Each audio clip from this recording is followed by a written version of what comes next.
Good morning to all of you. आज हम शुरू करेंगे यूनिट सेकंड। टॉपिक है लॉज ऑफ फोर्स। ये हमारी क्लास 4 है। इससे पहले 3 क्लास हमारी हो चुकी हैं अप्लाइड मैकेनिक्स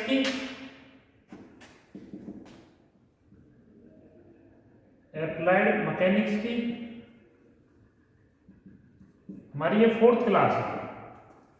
टॉपिक है लॉज ऑफ फोर्स। तो फर्स्ट हम डिस्कस करते हैं व्हाट इज फोर्स।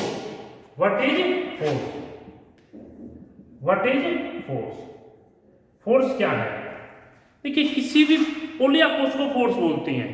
कि फॉर एग्जांपल ये आपके सामने है, इस पे मैंने पुश किया, इसको ये इंसर्ट हुआ इसके अंदर, ये है, इसको मैंने पुश किया, पुल किया, पुश किया, पुल किया, तो इस पुल और पुश को ही फोर्स कहते हैं। फोर्स क्या होगा?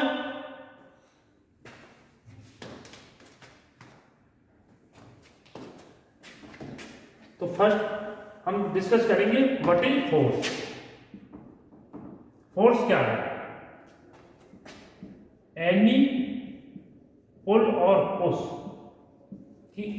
धकेलना या अपनी तरफ खींचना, पुल करना या पुश करना, ठीक है, ऑन बॉडी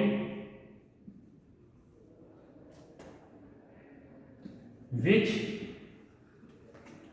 चेंज और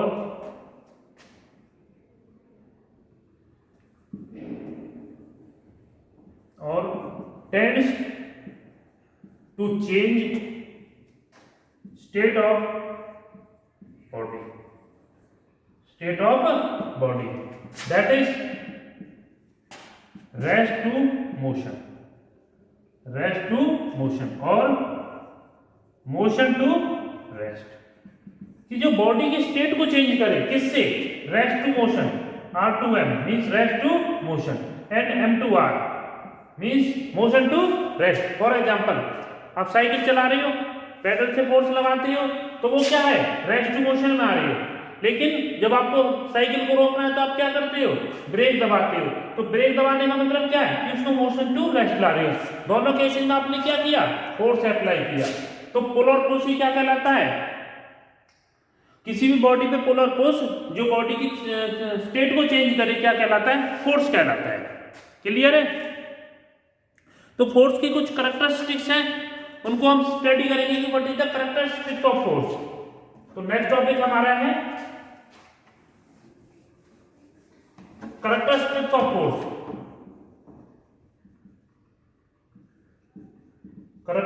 ऑफ फोर्स। देखिए, फोर्स की मेनली बेसिकली 4 करैक्टरिस्टिक्स हमें पढ़नी है।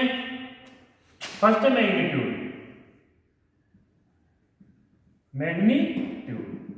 तो देखो, मैग्नीट्यूड मीन्स क्या होता है? मैग्नीट्यूड मीन्स वैल्यू होती है,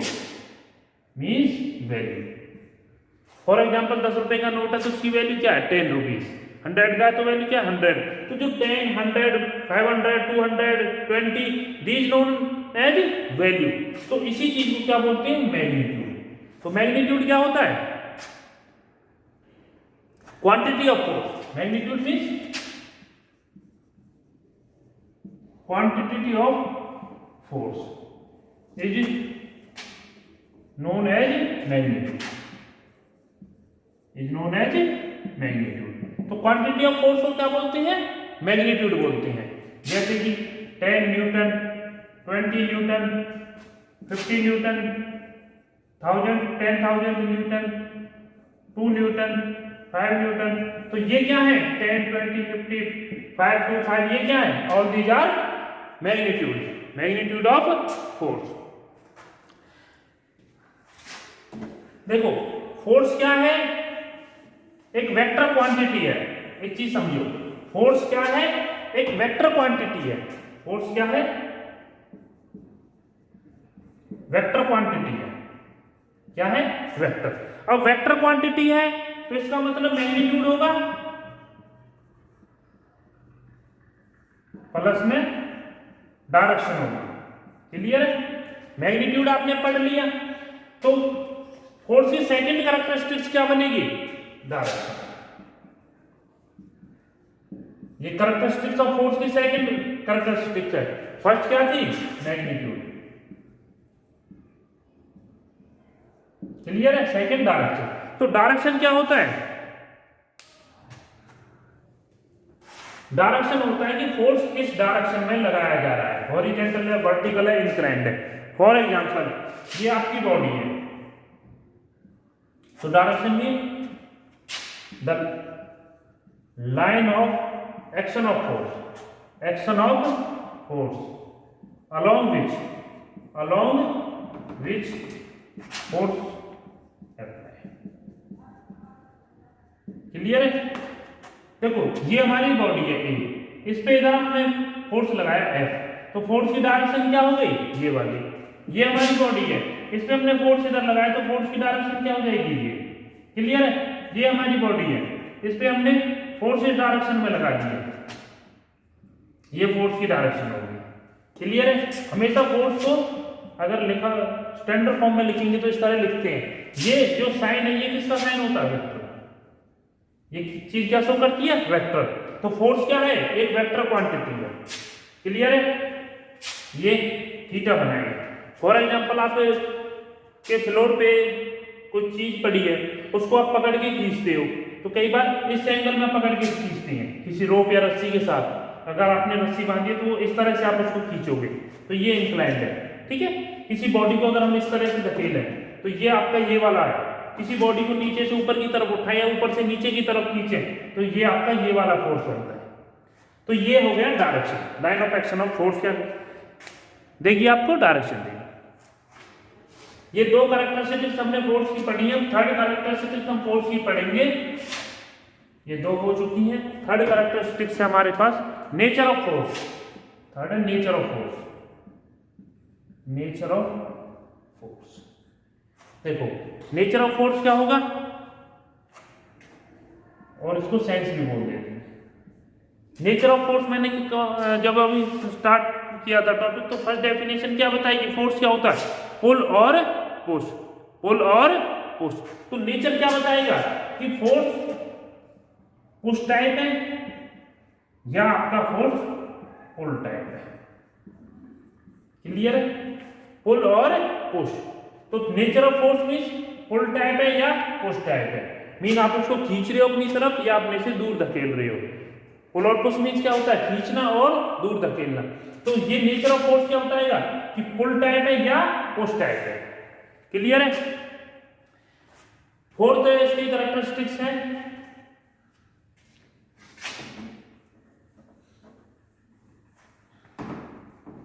point of application. Point of application. Point of application. Point of application क्या है? देखो पॉइंट ऑफ एप्लीकेशन मीन्स यहां पे अप्लाई किया जा रहा है, the point eight which force is applied. Force is applied. Clear है? फॉर एग्जांपल ये है, देखो यहां पे मैंने एक फोर्स लगाया है, तो पॉइंट ऑफ एप्लीकेशन ये क्या है? Point of application. Point of application. Clear है? लेकिन इसका इफेक्ट पूरी बॉडी पे आएगा। इफेक्ट कहां पे आएगा? पूरी बॉडी पे। लेकिन पॉइंट ऑफ एप्लीकेशन क्या है? ये। इसको पॉइंट ऑफ कांटेक्ट भी बोल देते हैं। Point of contact. तो यहां पे क्या है कि जहां पे बॉडी और source of force, source of force, इसको चीज क्या कहते हैं? सोर्स ऑफ फोर्स एक दूसरे को कांटेक्ट करें, वो क्या कहलाता है? पॉइंट ऑफ एप्लीकेशन या पॉइंट ऑफ कांटेक्ट। क्लियर है? ये दो टॉपिक थे हमारे। कॉन्सेप्ट फोर्स क्या होता है, फोर्स की कैरेक्टरिस्टिक्स क्या है। नेक्स्ट टॉपिक है हमारा यूनिट ऑफ फोर्स। नेक्स्ट है हमारा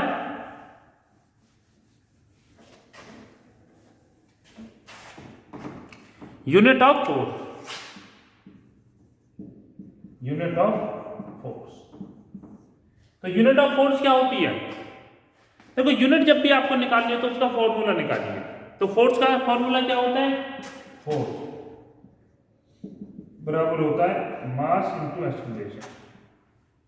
mass into acceleration,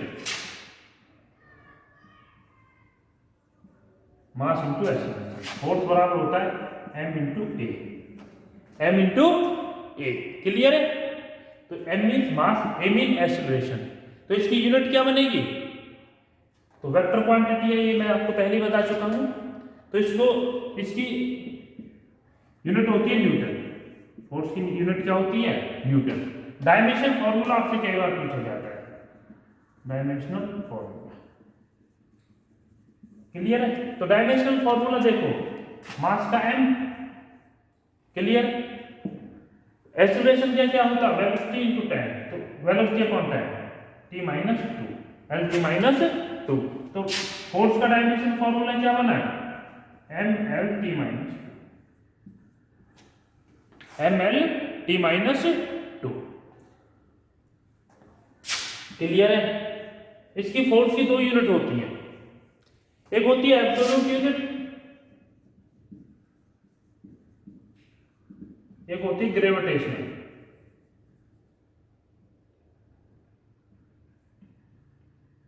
gravitational unit. Clear है?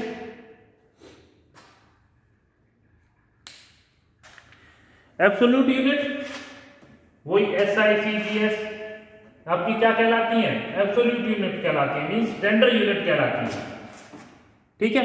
तो एब्सोल्यूट यूनिट की अगर हम स्टडी करें तो एब्सोल्यूट यूनिट क्या? Standard unit. देखो, आपसे पूछे लगे कि भाई एब्सोल्यूट यूनिट क्या होगी, एब्सोल्यूट यूनिट क्या होगी? तो यूनिट का मतलब एक, तो हमें फोर्स को क्या करना है? 1 यूनिट। क्या करना है? 1 यूनिट। और 1 यूनिट करने के लिए हमें क्या करते हैं कि मास को भी एक कर देते हैं और एक्सेलरेशन को भी एक कर देते हैं। तो मास मेरा कितना हो गया? 1 kg या 1 यूनिट, 1 यूनिट। और एक्सेलरेशन क्या हो गया? 1 यूनिट। क्लियर है? तो फोर्स को हम क्या कहेंगे कि 1 unit force, 1 unit force which produce 1 unit acceleration, which produce 1 unit acceleration in unit mass। तो फोर्स यूनिट क्या डिफाइन करेंगे? which produce unit force, unit force means which produce unit acceleration, unit acceleration in unit mass, unit acceleration in unit mass. क्या कहलाएगा? 1 unit force. क्या कहलाएगा? Unit force. Clear है? अब कई बार इससे पूछा जाता है CGS सिस्टम में इसकी यूनिट क्या होती है? तो ये डायन होती है, ये डायन होती है। क्लियर है? CGS में डायन।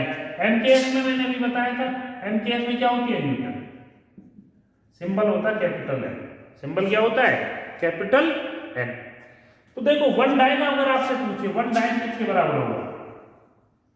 तो मास, देखो CGS की बात कर रहे हैं, किसकी बात कर रहे हैं? CGS। तो CGS में क्या होगा? एक बार इसको देखते हैं। CGS में क्या होगा? मास किसमें होगा? 1 ग्राम। क्लियर है? और एक्सेलरेशन किसमें होगा? सेंटीमीटर में। टाइम किसमें होगा? सेकंड में। तो क्या होगा? ग्राम सेंटीमीटर पर सेकंड। क्लियर है? अब 1 1 करना है तो सभी को 1 कर देंगे, तो ये 1 आ जाएगा। तो डायन बराबर क्या आ गया? ग्राम सेंटीमीटर पर सेकंड स्क्वायर। क्लियर है? अच्छा, अब समझते हैं MKS को। अब हम समझते हैं MKS को। नेक्स्ट है हमारी MKS में। MKS में यूनिट क्या होती है? न्यूटन। सिंबल क्या होता है? Capital N। क्लियर है? न्यूटन यूनिट होती है, तो 1 न्यूटन बराबर किसका होगा? m इंटू ए। तो मास को क्या लेना? 1। MKS में क्या लेते हैं? kg। एक्सेलरेशन में क्या होगा? मीटर पर सेकंड। क्लियर है? मीटर पर सेकंड स्क्वायर। ओके, देखो kg को अगर 1 न्यूटन को, चलो ये करते हैं कन्वर्जन, न्यूटन टू डायन। ये समझ लो, थोड़ा इंपॉर्टेंट है। हाउ मेनी, ये क्वेश्चन भी है, डायन इन 1 न्यूटन। क्लियर है कि 1 न्यूटन में कितने डायन होते हैं। तो देखो 1 न्यूटन बराबर कितना होता है, 1 kg इंटू 1 मीटर पर सेकेंड स्क्वायर। क्लियर है। तो पूछ रहा है कि 1 न्यूटन में कितने डायन होंगे, तो 1 न्यूटन में निकालने हैं। केजी को अगर डायन है, डायन किसकी है, सीजीएस, डायन किसकी है, सीजीएस, न्यूटन किसकी है, एमकेएस की, किसकी है, एमकेएस की। तो अगर मैं इसको सीजीएस में कन्वर्ट कर दूं, मींस केजी को ग्राम में कन्वर्ट कर दूं, तो 1000 ग्राम होते हैं, 1 मीटर में 100 सेंटीमीटर होते हैं बटे सेकंड स्क्वायर। तो देखो इसको मैं आगे ले आता हूं, gram centimetre second square. Clear है। तो 3 और 2 5, इसको मैं ऐसे लिखता हूं 10⁵ ग्राम सेंटीमीटर पर सेकंड स्क्वायर। ग्राम सेंटीमीटर पर सेकंड स्क्वायर क्या होता है, डायन। तो 10⁵ डायन किसके बराबर होगा, 1 न्यूटन। तो कोई भी आपसे पूछे कि हाउ मेनी डायन इन 1 न्यूटन, तो 1 न्यूटन इक्वल टू कितना होगा, 10⁵ डायन। कैसे होगा, ये पूरा एक्सप्लेनेशन मैंने आपको यहाँ पे करके बताया कि 1 न्यूटन किसके बराबर होगा, 10⁵ डायन, मीन्स 1 लाख डायन के बराबर। 1 लाख डायन होते हैं 1 न्यूटन में। तो आपकी ये एब्सोल्यूट यूनिट कंप्लीट हो चुकी है। नेक्स्ट है आपका ग्रेविटेशनल यूनिट। देखो gravitational unit means gravitational force, gravity force, gravity force. Clear है, नहीं आया समझ में।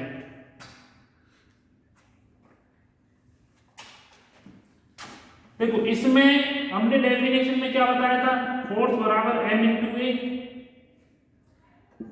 मैं ये कह रहा हूं कि अगर कोई भी फोर्स किसी भी मास में, ध्यान से समझना, कोई भी फोर्स किसी भी मास में इतना एक्सेलरेशन प्रोड्यूस कर दे कि वो acceleration due to gravity means g के इक्वल हो जाए, तो F बराबर mg हो जाए। तो A बराबर क्या हो जाएगा, g। तो इस फोर्स को क्या बोलेंगे, यूनिट को क्या बोलेंगे, ग्रेविटेशनल यूनिट। क्लियर है। तो कैसे लिखेंगे, द फोर्स विच प्रोड्यूस क्या, acceleration, and acceleration equal to acceleration due to gravity is called क्या,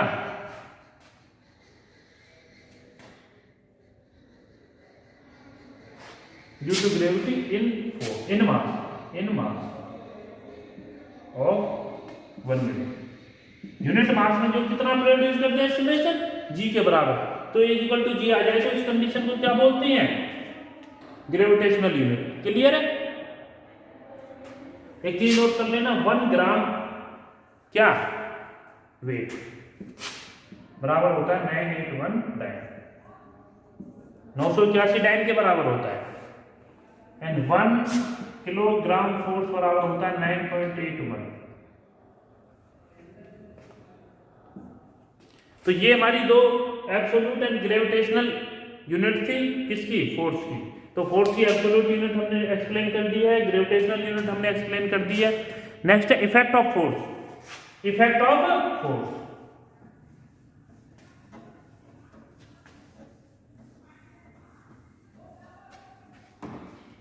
effect of force, effect of force.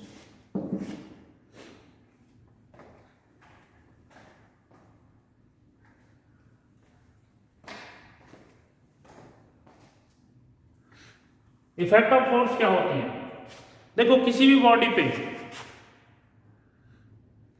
कोई बॉडी रेस्ट में है नहीं, एग्जांपल से समझते हैं, ये मेरी बॉडी रेस्ट में है, इस पे मैंने फोर्स लगाया तो ये रेस्ट टू किस में चली जाएगी, मोशन में। क्लियर है। तो फर्स्ट इसका इफेक्ट क्या होगा, force change state of body that is rest to motion और वाइस वर्सा। क्लियर है कि रेस्ट टू मोशन या मोशन टू रेस्ट में कन्वर्ट कर देगा। ओके, सेकंड फॉर एग्जांपल इधर समझिए, ये आ रहा है, मैंने यहां पे फोर्स लगाया तो इसने क्या किया, चेंज और tends to change the direction. तो फोर्स में चेंज और tends to change the direction, force में चेंज और tends to change direction of motion. Clear है कि भाई वो क्या करेगा, उसकी डायरेक्शन को चेंज करेगा या चेंज करने की कोशिश करेगा। कई बार ऐसा होता है कि फोर्स कम लग पाता है, डायरेक्शन चेंज नहीं हो पाती, लेकिन वो अपना कोशिश तो कर रहा है। इट चेंज, फोर्स लिखिए, force change shape of body, shape of body. For example accident हुआ, ठीक है, ये दोनों एक दूसरे से हिट करेंगे, तो हिट करने के बाद क्या होता है, शेप चेंज होता है कि नहीं होता है। एक्सीडेंट होगा बस का और कार का, दोनों का शेप चेंज हो जाता है, डिफॉर्मेशन हो जाती है। तो change bye deformation in body. Clear है, बॉडी में से कोई ना टूट फूट कर देता है। फोर्थ देखो, फोर्थ कई बार हमें लगता है कि वो चेंज नहीं कर रहा, लेकिन वो इंटरनली स्ट्रेस जरूर प्रोड्यूस करता है। तो force produce internal stress. Clear है, इंटरनल स्ट्रेसेस बॉडी के अंदर प्रोड्यूस करता है। तो ये हमारे क्या थे, इफेक्ट ऑफ फोर्स, किस पे, बॉडी पे। नेक्स्ट है representation of force. Next topic है हमारा रिप्रेजेंटेशन ऑफ फोर्स।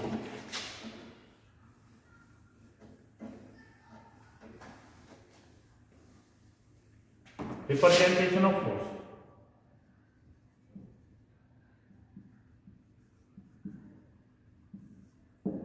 तो फोर्स लास्ट टाइम हमने बताया था वेक्टर नोटेशन। तो दो तरह से हम फोर्स को रिप्रेजेंट कर सकते हैं। एक तो वेक्टर रिप्रेजेंटेशन आपका होता है, फोर्स रिप्रेजेंट करने के दो मेथड होती हैं, वेक्टर रिप्रेजेंटेशन एंड एक मेथड होता है बॉयज नोटेशन। तो फोर्स रिप्रेजेंट करने के दो तरीके होते हैं, vector representation and boys notation. Clear है, वेक्टर रिप्रेजेंटेशन फर्स्ट हम समझते हैं, वेक्टर रिप्रेजेंटेशन। वेक्टर रिप्रेजेंटेशन, तो वेक्टर रिप्रेजेंटेशन क्या होता है, देखिए वेक्टर डिनोट करने का मैंने आपको पहले भी बताया था कि वेक्टर में हम क्या करते हैं, दो चीजें लेंगे, एक मैग्नीट्यूड और डायरेक्शन। ये आपकी हेड साइड होती है, ये आपकी टेल वाला पोर्शन होता है। क्लियर है, तो आपको क्या करना है कि जितना मैग्नीट्यूड दे रखा है, फॉर एग्जांपल मेरे को 250 Newton force at 60 degree with horizontal, ये डिनोट करना है, 250 Newton force at 60 degree with horizontal. तो ये कह रहा है कि 250 न्यूटन का फोर्स 60 डिग्री के एंगल पे लग रहा है हॉरिजॉन्टल के साथ। क्लियर है, इसको किस तरह से रिप्रेजेंट करोगे, देखो horizontal vertical 250 Newton force at 60 degree with vertical. Clear, अब ये कह रहा है कि 60 डिग्री का एंगल वो 250 न्यूटन का एक फोर्स है, ये एक फोर्स है, ये दूसरा वर्टिकल के साथ बना रहा है, 60 डिग्री का वो हॉरिजॉन्टल के साथ बना रहा है। तो मैंने क्या किया, 60 डिग्री का बनाया, फोर्स बना दिया। अब देखो सबसे पहले एंगल ले लिया। क्लियर है, सेकंड मैग्नीट्यूड। अब 250 न्यूटन का मैं क्या करता हूं कि एक नोट करता हूं, जैसे लेट 50 न्यूटन बराबर 1 सेंटीमीटर। 50 न्यूटन बराबर 1 सेंटीमीटर। तो 250 न्यूटन किसके बराबर आएगा? 250 न्यूटन बटे 50 न्यूटन, न्यूटन से न्यूटन, तो ये आपका क्या बनेगा 5, तो 5 सेंटीमीटर। क्लियर है? तो मैं लाइन को कितनी खींचूंगा? 5 सेंटीमीटर। 5 सेंटीमीटर किसने पे? 60 डिग्री पे, ये डायरेक्शन में। तो देखो एंगल आ गया, मैग्नीट्यूड आ गया और डायरेक्शन आ गया। क्लियर है? तो ये हमारा फर्स्ट फोर्स हो गया।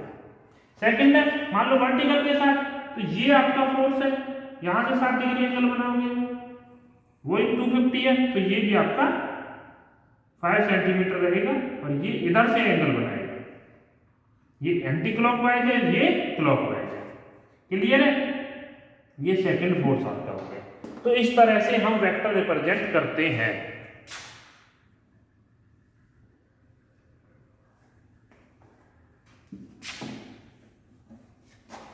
नेक्स्ट है बॉयज नोटेशन। तो बॉयज नोटेशन क्या कहती है? ये होता method of designing. It is the method of designing किसका? ए फोर्स बाय, देखो इसमें समझो, इसमें करते क्या है बॉयज नोटेशन में कि एक कैपिटल लेटर लिख देंगे। एक कैपिटल लेटर, क्या लिख देंगे? Capital letter. क्लियर है? ये तो इनके ऊपर इन क्या लिखेंगे? Capital letter A B C। Clear है? ओके। तो ये मेथड रिप्रेजेंट करने का क्या कहलाता है? Bow's notation. ये हम यहां पे भी लिख देते हैं, ये हम इस साइड भी लिखेंगे।